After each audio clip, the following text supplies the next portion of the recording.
জয় যিশু। আজ 19শে মার্চ। প্রতিদিনের চিন্তা ও প্রার্থনা। দিনের প্রধান চিন্তা।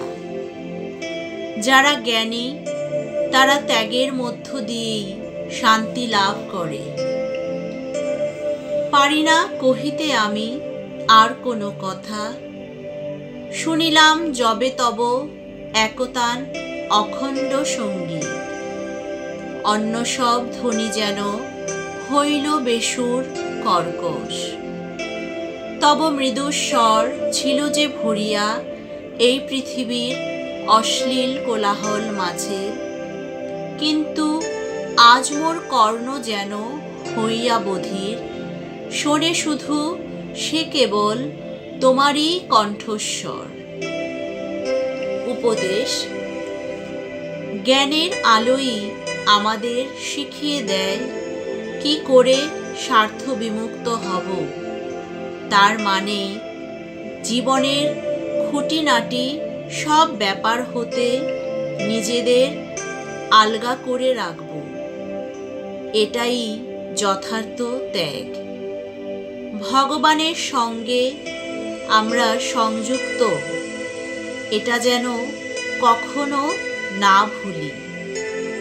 আমরা সকলেই এমন জিনিস চাই যা আমাদের জীবনে বিশেষ পূর্ণতা এনে দিবে, কিন্তু তার অর্থ এই নয় যে আমরা জিনিসপত্র সংগ্রহ করে জমিয়ে রাখব।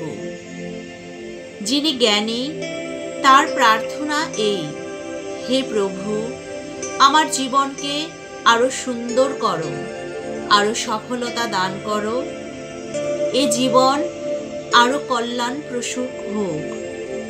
যে মানুষ ত্যাগ করতে পারে সেজন সত্যি আরো মূল্যবান জিনিস লাভ করে। প্রার্থনা।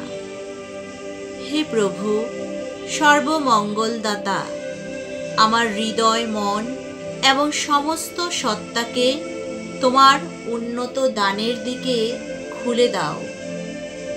তুমি একমাত্র যা এ জীবনকে পূর্ণ করবে এবং যা লাভ করবার আমার প্রয়োজন তা দান করতে পারো। তুমি যে সকল সৌন্দর্য ও পূর্ণ ভাবের মূর্ত প্রতীক। তুমি আদি, তুমি অন্ত।